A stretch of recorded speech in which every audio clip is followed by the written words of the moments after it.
Hello lovely people, in today's video I'm super excited because we are making chapati or chapo.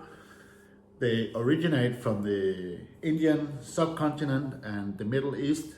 There was a lot of traders who settled in East Africa around Kenya and Tanzania, and obviously these people brought their own cuisine and it became like an integrated part of the local cuisine. So without further ado, let's get started.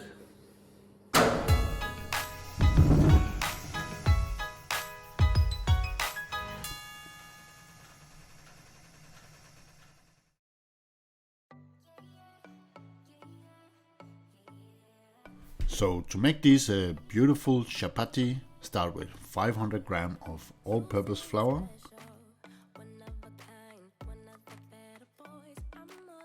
and 9 gram of sea salt and 4 gram of sugar.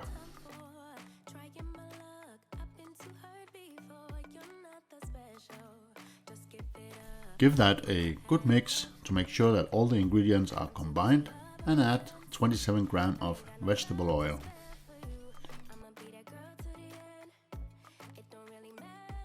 Give that a good mix again until there's no lumps, and add 370 milliliter of warm water.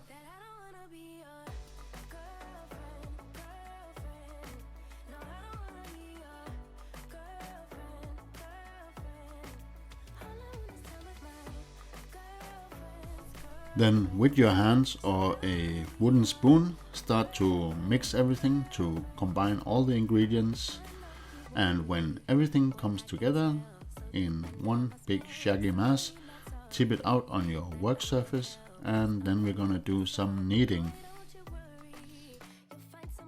Depending on the flour that you are using, you might want to add a little bit extra flour so it doesn't stick too much. Now we're gonna start kneading the dough by pushing it forward and stretching it and pulling it back on top of itself, just like I'm showing here in the video.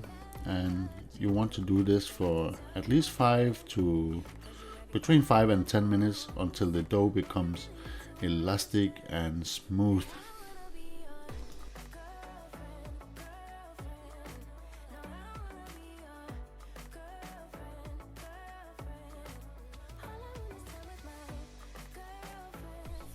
Then you want to put it in a bowl or a container and give it a little bit of vegetable oil on the top, just to prevent the dough from drying out, and cover it with a tea towel and leave it to rest for 20 minutes.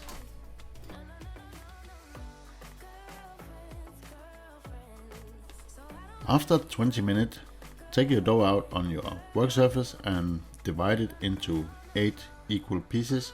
They should be around 115 to 120 gram each.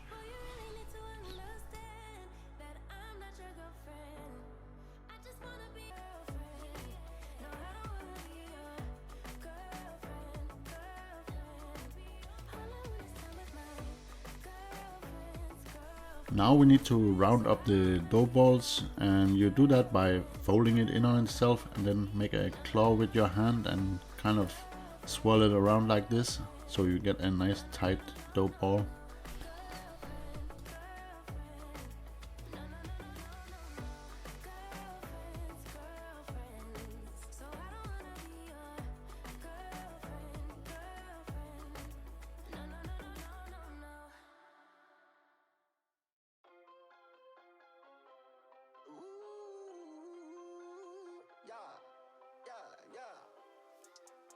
Acted kinda innocent this morning. You don't wanna talk it out. I agree the talking feels pointless. Still it happens every night. You know that I need ya, but I'm so sick of this, not sure I can leave ya. It'd be so hard to quit, but every night that we explore, wish I could walk out that door. Hate that I need ya. Yeah. Play it cool, just keep on dancing.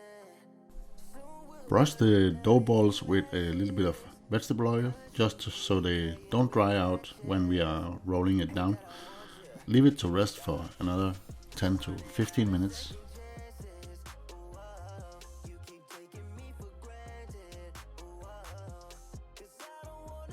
After 10 to 15 minutes, your dough balls should be ready to make into chapatis. Take your dough ball and press it down like this and make sure there's plenty of flour on both sides. Take your rolling pin and roll it out to an oblong shape. Make sure to flip the dough around once in a while just to make sure that it doesn't stick to your surface. You can add a little bit more flour if it starts to stick to your table.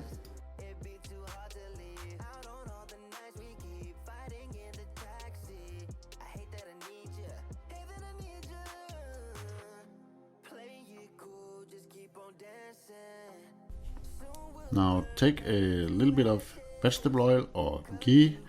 I don't recommend using melted butter for this because that will make your dough crispy when you're frying it. So stick to oil or ghee at this point.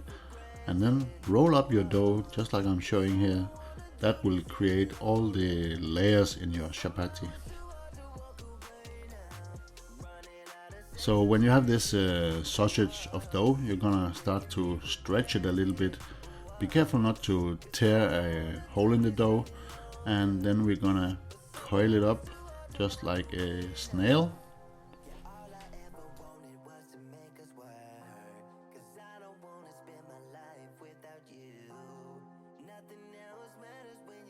Make sure to cover them again with a tea towel because we don't want them to dry out completely before we start frying them.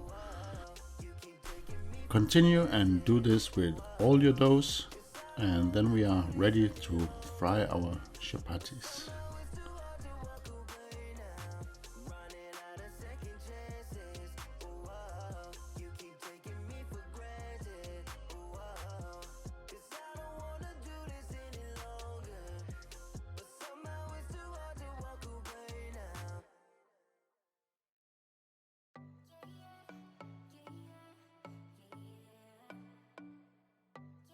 And they should look something like this. And you could totally use these to make Zanzibar pizza as well, but that will have to be another video. Take your chapati and start to gently roll them down. Now you want to be a little bit more gentle because we want to retain those layers that we created, and we want to retain a little bit of the air bubbles that are inside.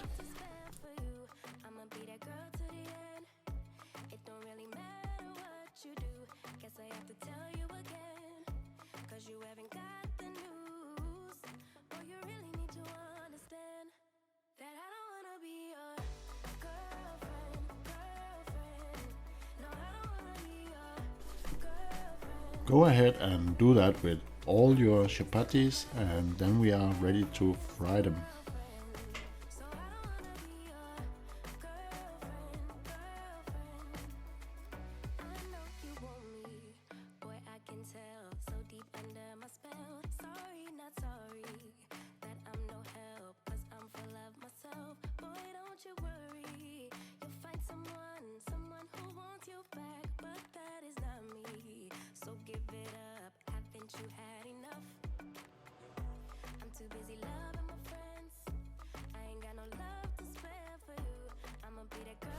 Preheat your skillet or your frying pan to medium-high heat and place your chapati inside. Give it a few spins like this just to make sure that it doesn't stick to your frying pan.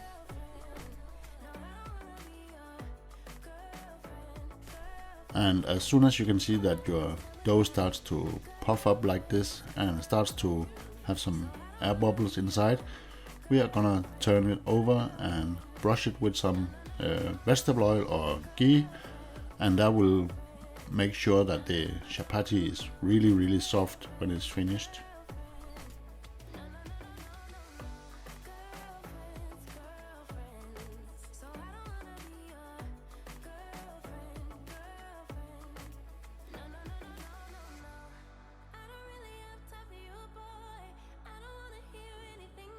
And then we're gonna flip it one more time, and then we're gonna put some vegetable oil on the other side as well. You want to go ahead and flip it a few times to make sure you have that nice and golden color. At the same time, you don't want to overcook it because then it will become crispy, and we don't want crispy chapatis.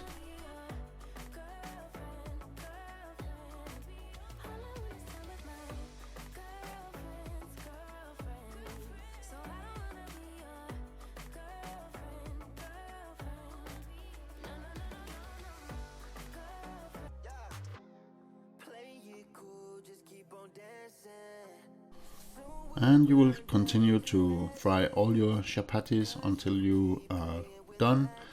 And you want to cover it up with a tea towel or in a pot just to keep them nice and soft so they don't dry out.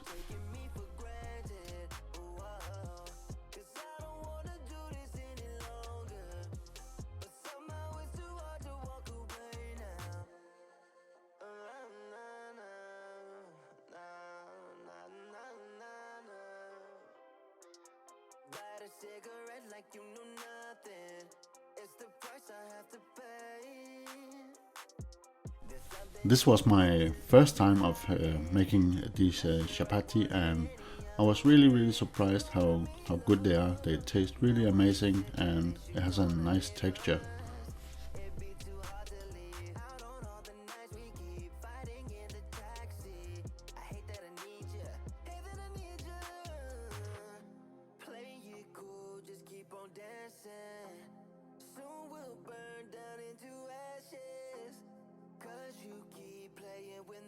I really hope you enjoyed this little video.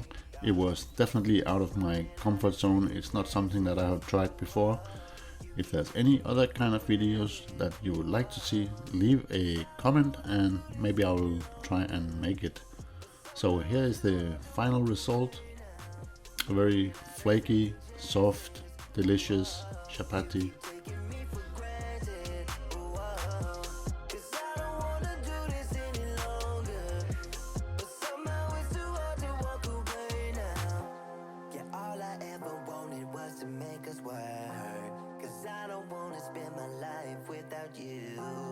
Nothing else matters when you say my name.